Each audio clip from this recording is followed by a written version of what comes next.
It's your ability to become the audience to your own performance. And we do this by asking 3 very simple questions. What do I know? What don't I know? And what do I think I know? Welcome to the Curious Advantage podcast, an exploration of the idea of curiosity and its increasing importance for thriving in the digital age, from the authors of The Curious Advantage.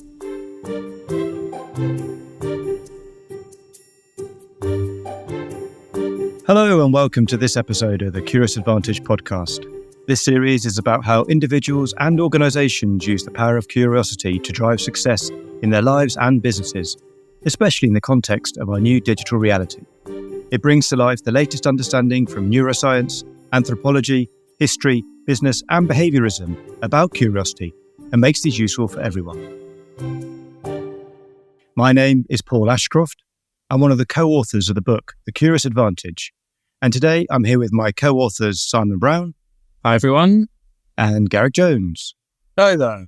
And today we are absolutely delighted to be joined by Lauren Waldman. Hey, Lauren. Hello, everyone. Welcome to the Curious Advantage podcast. I'm very excited to be here as a very curious person myself. Yeah, us too. Hey, Lauren, let's dive right in. You are an expert in learning design informed by cognitive neuroscience, and you create scientifically designed learning programs from start to finish. So, got to ask to start with, what is scientific learning design? So scientific learning design is really about taking everything that we know about the brain, from how it processes information, how it attends to all the various stimuli that's thrown at us, how it focuses, and the very critical process of memory. And then pairing that with the methodologies and, the strategic and intentional sort of methods and theories to help work with the brain as opposed to against it, which is what I often see in design. So, the process is a lot more intricate than the way that learning is currently designed, but the quality and the results that we see become much higher. And what are some of the results you see? How does this improve how learning is designed? Well, what we're seeing is it's not just within the design, is we're also seeing how it's improving the people on the other end and their abilities to learn. Because when we're scientifically designing, we're embedding in various practices and skills that are very fundamental. And I think we'll probably talk about these a little bit later when we talk about, memory and metacognition and focus and attention. But the brilliance of being able to design like this is that we're not only increasing the efficacy of the design because we're trying to pair it more with the operational function of the brain, but we're able to give people on the other side who are doing the learning even more skills that they can build upon while they're doing the actual learning itself. And Lauren, in the book, we cite some research from the University of California around how if we're actually curious at the point that we're learning, then that curiosity actually helps to create stronger memory. I'm really curious myself from your research, what actually helps us create better memories, or what helps us to learn better overall? I feel like I probably sound like a broken record, and I'm going to sound like a broken record by the time we're done here, but what helps us learn better is to really get us, even at a fundamental level, an understanding of how the brain learns and how it does create those memories. I think most of us, the majority of us who grew up in a traditional educational system, we were never taught these things. We all know how to learn. We are fundamentally built. Our brains are built to learn, but we definitely could be doing it a lot better. So when we think about what helps us learn better, it's not just about understanding how does the brain create a memory, but how does the brain process all that information that's coming up? And then we pair it with the methodologies and the theories. So when we think, for example, Simon, that focus is really your gateway to learning. And you need to be alert to do so because this is what's going to trigger neuroplasticity. And that's the brain's ability to change. Now, I always joke that if you wanted someone to be alert before they learned, that you could just give them a really good scare. But we don't have the luxury of doing that in our organizational settings. I don't think you will go down well. I mean, we could. I don't know, it's right in my wheelhouse. I love it. I'm a big joker, and I think, for those who have seen the series that I created, there are actually moments of me scaring people in the series. But, it's not necessarily that tactic that you want to use, but what it would do is it prompts the release of epinephrine or adrenaline in the brain. which, we want that because that chemistry is going to stimulate not only for us to be in a better position to learn, but it's also going to help with the memory process. This is what I find so fascinating about your work, Lauren, is how it's focused on the neurochemistry, and your research comes out of neurochemistry. Can you tell us a little bit more about that research and how you understand neurochemistry impacts our learning beyond just a jump fright? So this is a topic, Garrick, that I'm so intrigued by because, when you get to see the inner workings of a brain, which most of us don't get the opportunity to do, what we discover is that there are so many mechanisms that we can't see that are governed by this chemistry. And I just want to make sure that everyone knows is that as a translator, this isn't my direct research. I'm doing all the translation of the research on behalf of the scientists. So this is research coming from all the global neuroscientists and the cognitive neuroscientists, like all around the world. But I'd say amongst the ones that I find the most fascinating when it comes to learning would be dopamine, which I think most people are familiar with. But then we've got acetylcholine, which is a little bit less familiar with everyone. So let's talk about dopamine for a second. Now, dopamine has this long-standing reputation of being that feel-good chemical. And it is. It most certainly is. But the how and the why it impacts learning and how it can form the way that we design, this is where it kind of gets really interesting. Now, dopamine is released when we encounter something pleasant or surprising. And it's part of the reason why the brain loves novelty so much. It's also when we talk about curiosity, right? It's all stimulated from that same sort of driver of this. We can have that dopamine and dopaminergic neurons. Those are cells. We used to talk about the difference that makes a difference in learning. How can you create something which is different enough to get some attention? And I guess this is what the neurochemistry is doing. The brain is being triggered. You get a hormone release, and it's the difference you're paying attention to. Am I understanding that right? Mildly. Please help. Please help. So let me give you an example. There was a paper I was reading, and there's a great example. There's a scientist, Rafal Bogzak, and in his paper, he gave this example about ice cream. And he says, if a new flavor of ice cream tastes better than you expected, it's going to release that dopamine. It's going to tell the brain, this flavor is worth choosing again. So when we translate that over, into learning and learning design, we can insert these very novel moments, these unexpected moments into it. And it's really going to trigger that dopamine, which in turn, again, can contribute to the memory consolidation, which is what we're really after to do.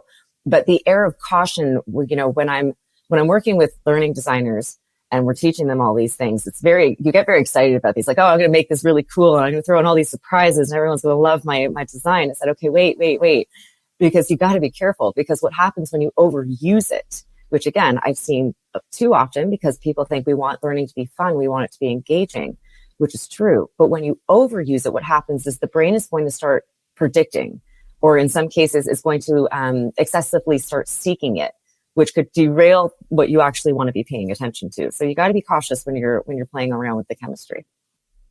How does that relate to regulation or emotional regulation?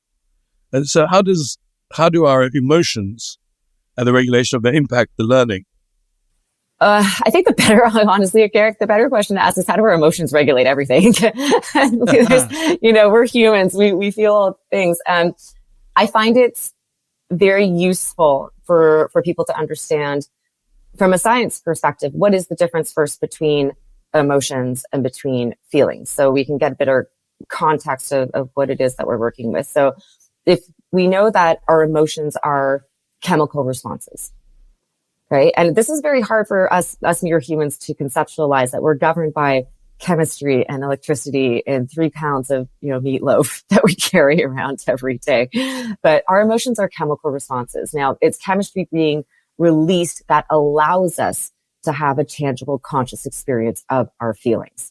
So if we take something like stress, for example, I think all of us have felt stress at one point or another. And if you haven't and you're listening to this, please get in touch with me. I want to know who you are and how you're accomplishing this.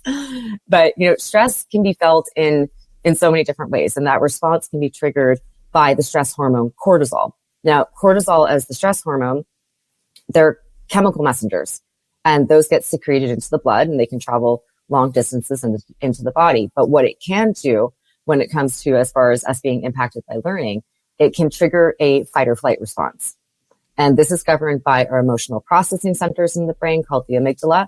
And basically what's happening is when that is triggered, there's another part of the brain, the prefrontal cortex, which governs our executive function, which means our ability to focus, our ability to problem solve and goal set. Those two areas of the brain are highly connected by pathways. And when the emotional processing centers get overactive and we get to, whether, let's say stress, for example, if we're having a stress response, there's an inhibitory pathway to your executive function. So you're going to go offline. There's going to be no learning happening at that point. So being able to down regulate ourselves, and we might be able to talk about a little bit of some of the ways that we can do that as human beings, is the fastest way that we're going to try to get our executive function back online, because without it, we just can't learn. And you said two chemicals. I might get the second one wrong, but you talked about dopamine already. But then did you mention acetylcholine? Yes. I did. Is that what you were saying? Acetylcholine. Acetylcholine, yeah. Could you tell us about that as well? What does that do? Yeah. So acetylcholine is really it's more linked to our abilities to focus. And it's more of the, let's say it influences our attentional control mechanisms. So attention is the mechanism that allows us to focus. So being able to tap into this and turn it on is a huge benefit. Now there's very simple ways, because I know, again, it's very hard to tangibly sort of think, how do I release chemistry in my own brain? How do I do that? And as simple as it's going to sound, one of the ways that we can do this is just by simply, before you start working, before you sit down for a bout of learning, is you can stare at your screen, you can stare at the wall, but you try to hold that gaze for about 30 to 60 seconds. And this is a lot more challenging than it sounds. Focus is challenging, but it's more what's happening is you're getting what's called the top-down process. But when you're feeling that little bit of struggle, that's actually the neurochemistry being released. And it's kind of part of that process. So again, the series that we created, we've actually integrated these practices into it. And we show people, we're going to show you how to activate this and to work, say joining forces with your brain. But we're also going to distract you a little bit just to show you how easily it is to get diverted. Okay, now this is getting very interesting. So, oh, just now? It was interesting, and now it's getting really interesting. It's not meta interesting, but let's not go there. Acetylcholine, and you have practices that can help you focus, one of which involves staring at a wall for 30 seconds, because it creates a state in the brain and release. You also mentioned dopamine and cortisol. Do you have exercise related to those? I guess the regenerative ones you were talking about earlier can bring your cortisol levels down. But are there other, does your methodology relate to this? Do you use the neurochemicals? Do you introduce specific exercises within your learning programs to specifically take advantage of these? I most certainly do. Most absolutely certainly do. Yeah. So one of the issues, and I think and I'm going to backpedal just a little bit. One of the reasons why I think that this is not done more is because there's a lack of translators for the scientists into practice. And so getting this into organizations, into learning design and in everything is a lot more challenging. So do I do it? Absolutely. Do I want to see a lot more people do it? Absolutely. So the insertion of things like we just talked about, the 30 to 60 seconds before, like here's the catch, Garrick, is most people can't focus for very long because we don't recognize that focus is actually a skill. And it's a skill that we can cultivate, and it's a skill that we can work with. And it does require us to work more with the chemistry.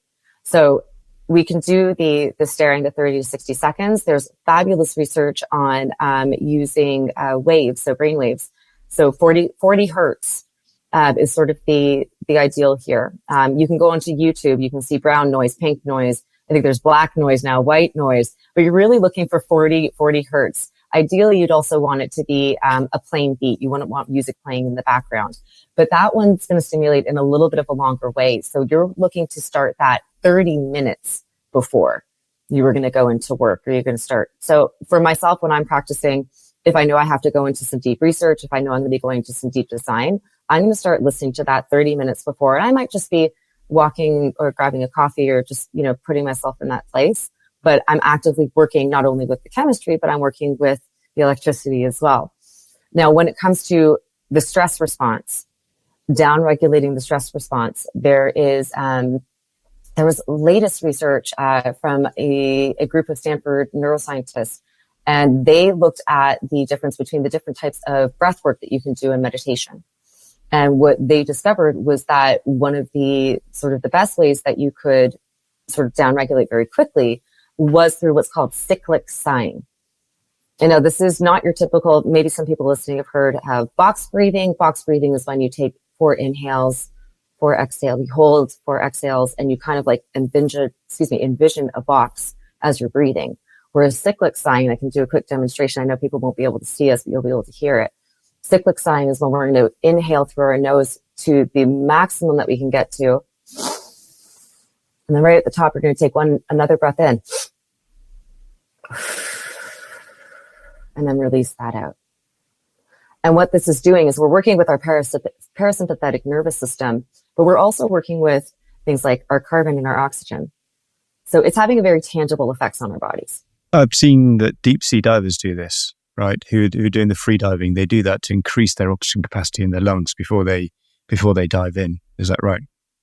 Yeah. And I think what people I think don't realize is that because this has become very mainstream, like breath work, meditation, like namaste, let's, go sit in the forest and hold hands. But there's actual science behind it. And I think when you understand that this is having a physiological effect on you, it's activating different parts of your body and your brain. This is why it works. There is an actual practice, but you do need to be able to do it correctly. So if I read the back, there's about 30 minutes before we go for the 40 hertz focus, looking at it on the web, looks like binaural beats seems to be the thing it's described as in what comes up. So we do that 30 minutes before that helps. Then 30 to 60 seconds staring, that's like right before, is it? Mm-hmm, mm-hmm. Yeah. And then when we go into the focus work, then I know you also talk about encouraging sort of breaks and rest within the learning process. So tell us more about what happens once we actually start on it. We get the focus, we go into the learning. What then happens through the course of that in terms of then breaks and so forth? I've heard of the Pomodoro method in the past, a sort of 25-minute stints or so forth. But yeah, take us through that process, please. So most people, when we're going into a bout of learning, it's like we dive head first. We don't even think about taking a break. We don't think about taking pauses, but there's a few reasons why we most certainly need to. And again, as we're also contextualizing this to learning design, it's important that we even learn to embed these breaks and pauses into the design itself so that we are practicing and teaching people to do that as well. Now, why do we need to take rest? Why do we have to take pauses? Well, first, the brain needs time to diffuse. It can't be in the focus mode all the time. First of all, it's exhausting. And from what we can see, as the research has shown, we can hold a good state of focus when, we're doing something new for about 90 minutes. We don't want to pass that threshold. And during those 90 minutes, you're going to get distracted. It's going to happen. But the brain needs to diffuse first to make connections and build upon existing networks. So whether that's we're using our scaffolding effects within our own brains, we need that time for that process to happen. But next, it is beyond well researched at this point that sleep or non-sleep deep rest. This was a term coined by Andrew Huberman at Stanford. NSDR is really what the brain needs in order to consolidate memory. And it's so fascinating, Simon. I had the honor and the privilege of being able to see some live fMRI footage where they injected a phosphorescent dye into the brain so you could see, pathways. And it's absolutely phenomenal when you see what a brain is doing when it's sleeping. But one of the coolest things that I learned when I was first studying memory and all of this, and it stuck with me to this day, was that sleep is the only time that we are remembering and forgetting at the same time. It is so impactful to sort of think about it that way. So that's kind of like the larger consolidation of when we're learning. So to sort of, put the expectation on anybody whether you are a student in school, whether you are an employee in an organization, to say, we're going to send you to an 8-hour day of training. You're going to go into a 4-hour day of this, or go do 3 hours worth of e-learning. And we'll get to you tomorrow and see how great you did. It still doesn't work. It doesn't work. Now, the cool thing is when it comes to design is when we insert small pauses. This is I'm going to get really, really nerdy with you guys right now. When we insert these really small pauses into the design, because again, we want to encourage people to stop. And if anyone who's been in a workshop or a keynote or anything with me, I'm doing this the whole time, is what we're seeing. Little pauses has been shown to allow for neural repetitions. Is that sort of 30-second pauses or even smaller? No, these are little 10-second, little micro 10-second pauses. And when we're getting in these 10-second pauses is when we're learning, what we're doing is if you can almost imagine, is we're stamping neurons, we're stamping cells to activate in a certain way. It's kind of like a connect the dots, right? And once we have all those dots connected, we can see the picture. But with the brain, it's these neurons and we're stamping them. Now, when we take these little pauses, it can be as small as just 10 seconds. What research has shown is that these neurons are being reactivated in the same pattern up to 10 times during those breaks.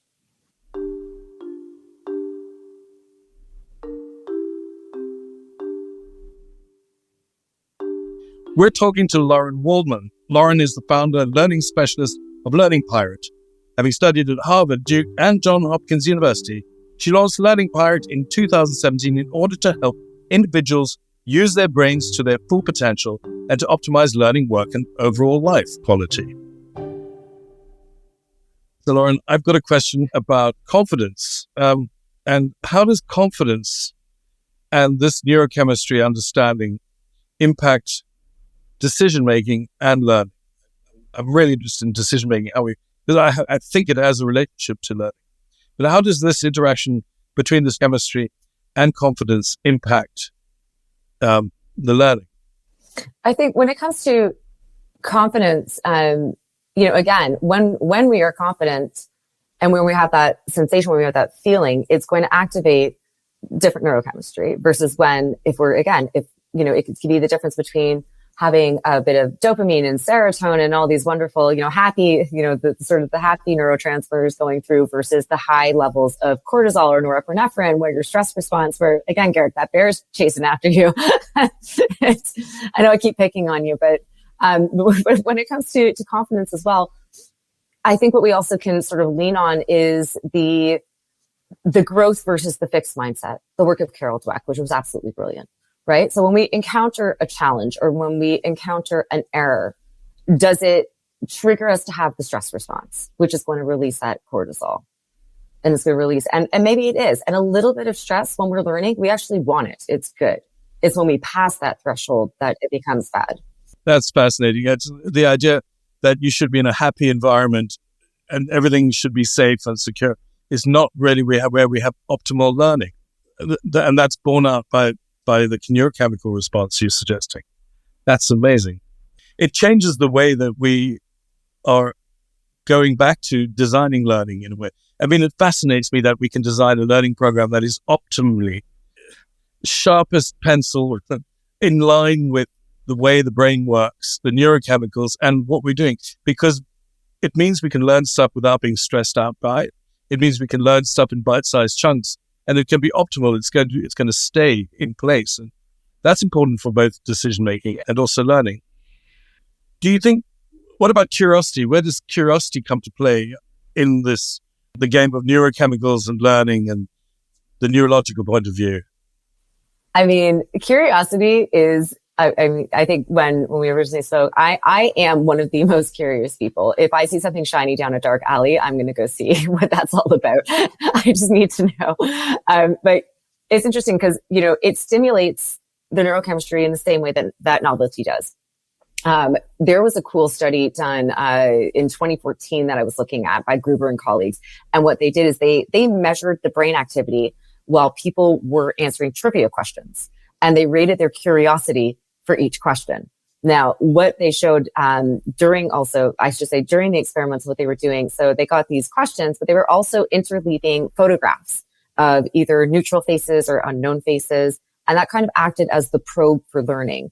Now, when these people were tested later, what they saw was they recalled faces shown in high curiosity trials better than they were in low curiosity trials. So that curiosity state actually did lead to better learning, even for the things that the people weren't curious about. So that was curious in itself. But what they saw was the curiosity drove activity in midbrain, which had dopamine regions in them, and another place called the nucleus accumbens. Now that's more, the dopamine, but it's also memory. So we were correlating this with areas of the brain. Some people might know the hippocampus. It's sort of best known for episodic long-term memory.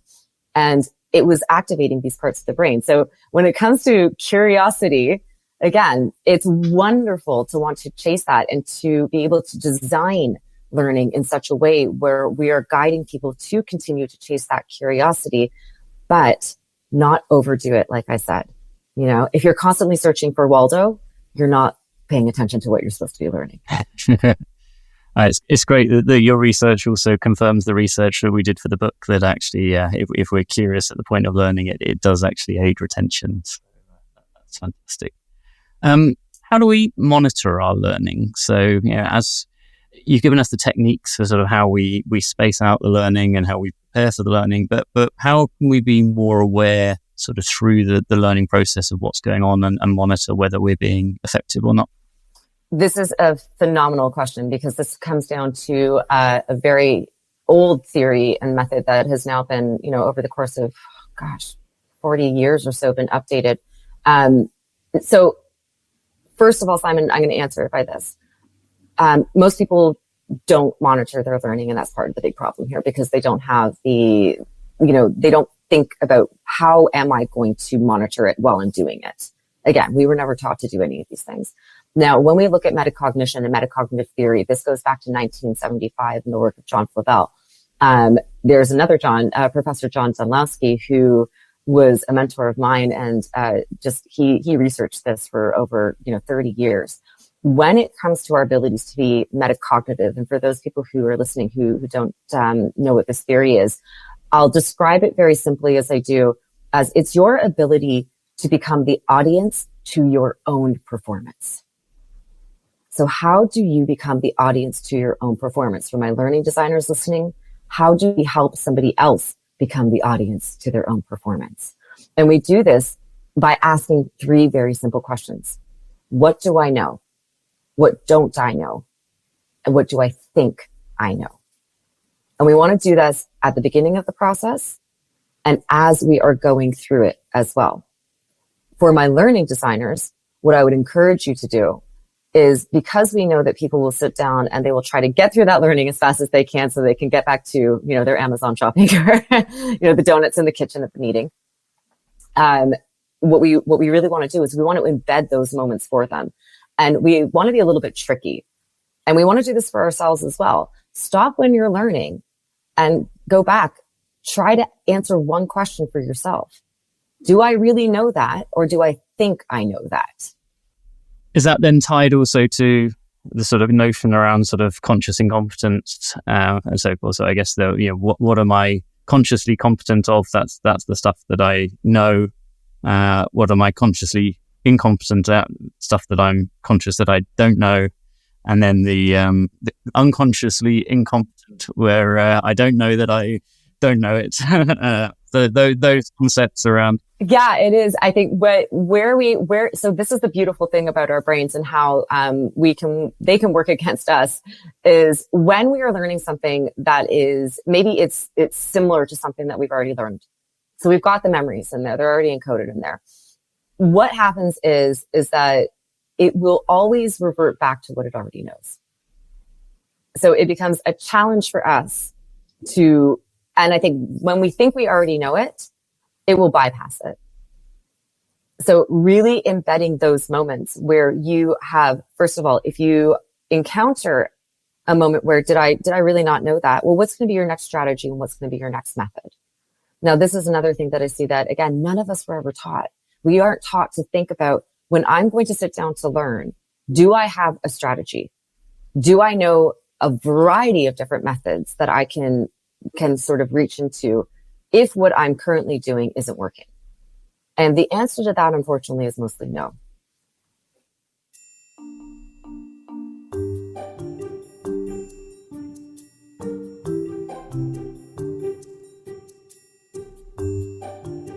You're listening to the Curious Advantage podcast, inspired by the book The Curious Advantage, written by Paul Ashcroft, Simon Brown, and Garrick Jones.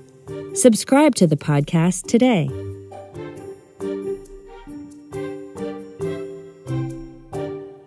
So, Lauren, we've covered what we can do with the 40 hertz sounds sort of 30 to 60 minutes before. We've done the sort of 30 seconds of focus at the beginning of a piece of learning. How then, as we go through the learning, do we actually monitor whether we're being effective? So how do we know whether the learning is working, whether we're actually capturing or taking in what we want to be taking in?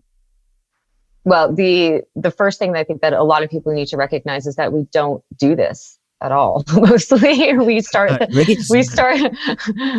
learning, we dive in, we click the buttons, we take some notes, but we don't actually stop during the process to see am I actually, learning what I'm supposed to be learning.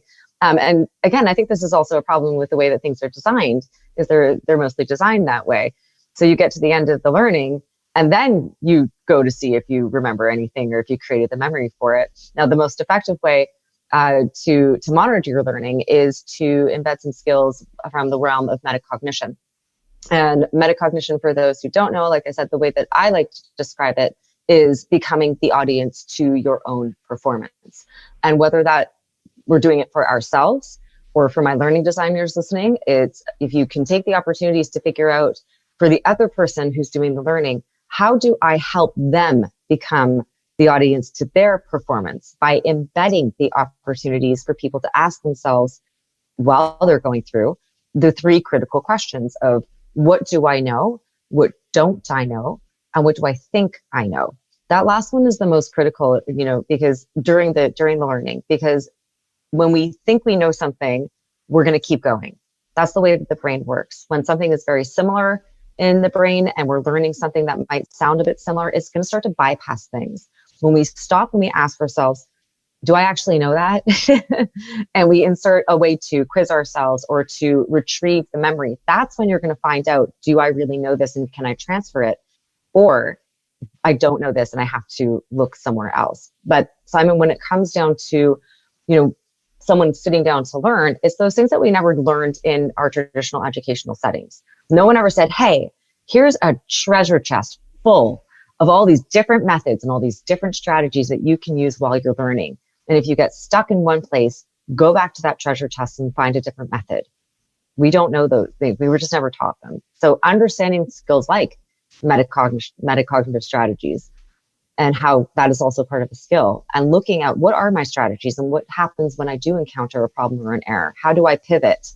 We like to use that word a lot in business. How do I pivot? But how do I pivot in my learning? It sounds like, Lauren, one of the I know you talk about habits and how you keep yourself motivated, engaged in learning over time.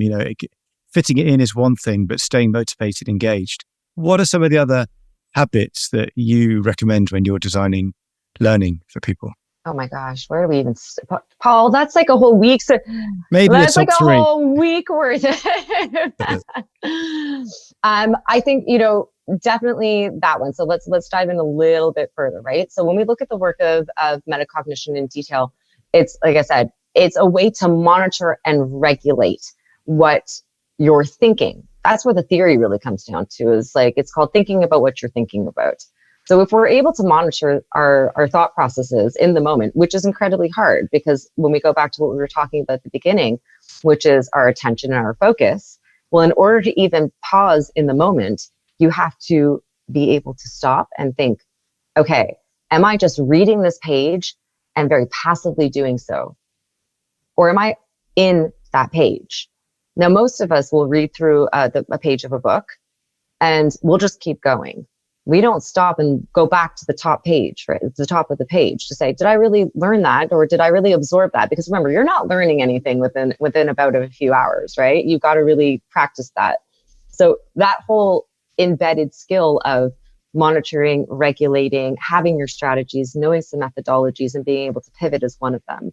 The next one is if we want to work with our brain, that means we can't work against it. So if I'm sitting there and I'm trying to do something and I'm getting bored and I'm hungry and I want to get up and that's where my brain is taking me, well, I'm probably going to want to do one of those things, because a lot of the times we try to push through, and that's working against our processes, right? So don't push through. And you're just increasing that stress response. And like, what do we know? You've got your stress response, your executive function's going offline. So set that environment for yourselves as well. We talk about this a lot, again, in the journey that I do through joining forces with your brain. Another one. So I think a lot of people in our industry, they know about the proper, or they don't know about the proper use about spaced repetition and interleaving. There is proper use for these things. And that's a whole other podcast in its own. But I'm going to offer something new, which is the work of Elizabeth and Robert Bjork, who are absolutely brilliant. They're out of UCLA. They've been at this for well over 30 years, and they talk about desirable difficulties. And within that, it's also, we're talking about learning the difference between storage strength of memory and retrieval strength.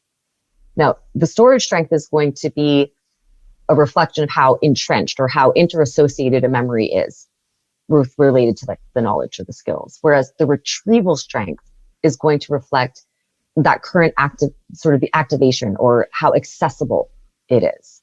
And we don't think about that. So I would encourage, again, think about those things. What's my storage strength versus my retrieval strength? If it's not stored, can I retrieve it? Probably not. So all of these little, methods add up over time. And really, it's a matter of if we can use this knowledge to design more effectively, but we can also use it as a learning strategy in our own processes. And straight away, I don't think we have time to answer it, but I encourage everyone to explore how can I improve my storage strength and how can I improve my retrieval strength, because it's something that I'm going to go and try and figure out. But otherwise, look it up on your research, I think. So I had a tangential question, taking us off in a different direction, but you've talked about treasure chests, and you're known as the learning pirate. So tell us about where did the learning pirate piece come from? Oh boy. Well, funny enough, the pirate is driven by my own curiosity.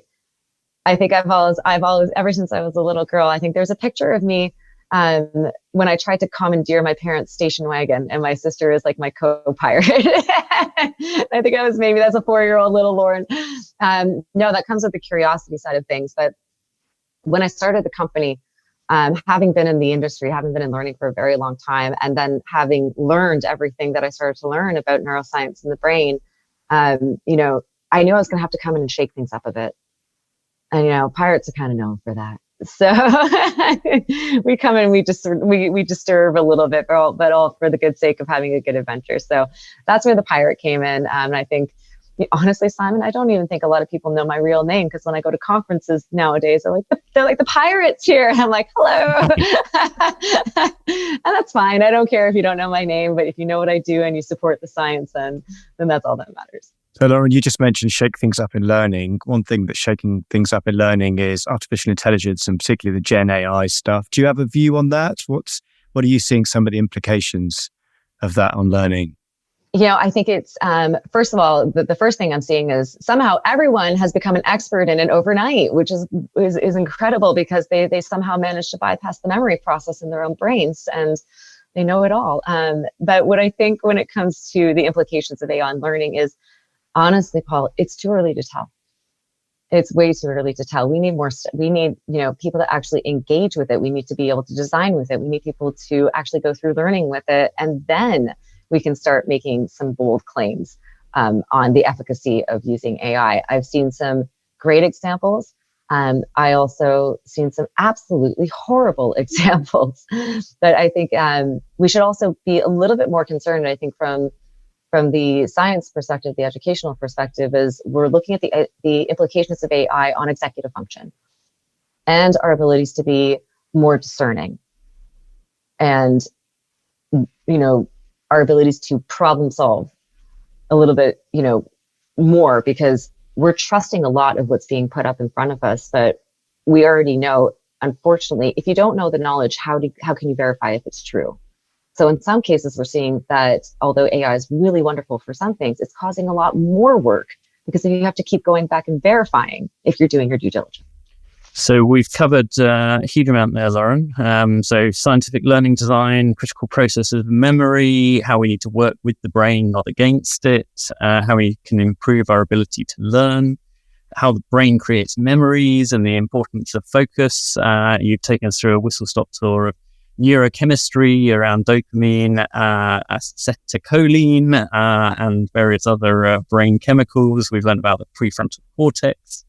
We've learned some techniques around how we can prepare with 40 hertz sound 30 minutes before learning, stare at a screen 30 to 60 minutes, 30 to 60 seconds at the beginning of our learning, and then some techniques to actually help us focus and go through, including some breathing techniques and things as well, and keeping to not more than 90 minutes max to be able to keep that focus.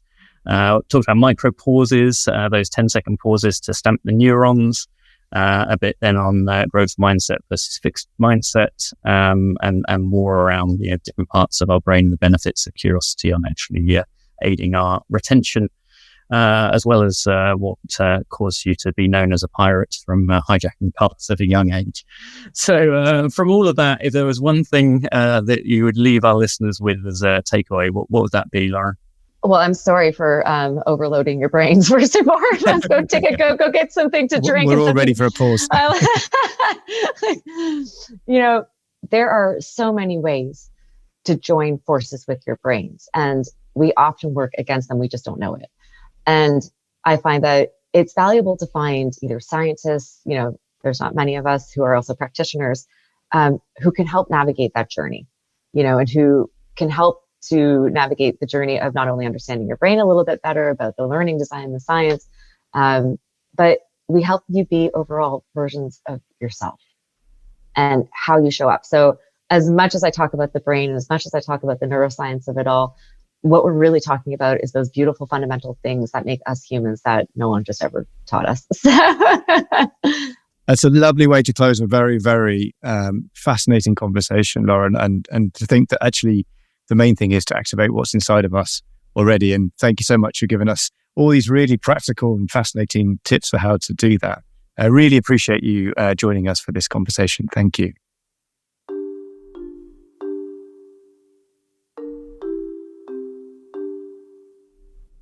You've been listening to a Curious Advantage podcast. We're curious to hear from you. If you think there was something useful or valuable from this conversation, we encourage you to write a review for the podcast on your preferred channel, saying why this was so and what you've learned from it. We always appreciate hearing our listeners' thoughts and having a curious conversation. Join today at #CuriousAdvantage. Curious Advantage book is available on Amazon worldwide. Order your physical, digital, or audiobook copy now to further explore the 7 C's model for being more curious. Subscribe today and keep exploring curiously. See you next time.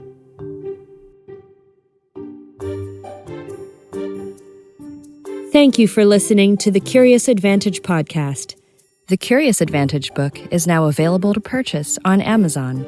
Stay tuned for the next episode and keep exploring curiously. This podcast is produced by Aliki Palinelli and John McGinty and edited by Jill Damatak-Futter.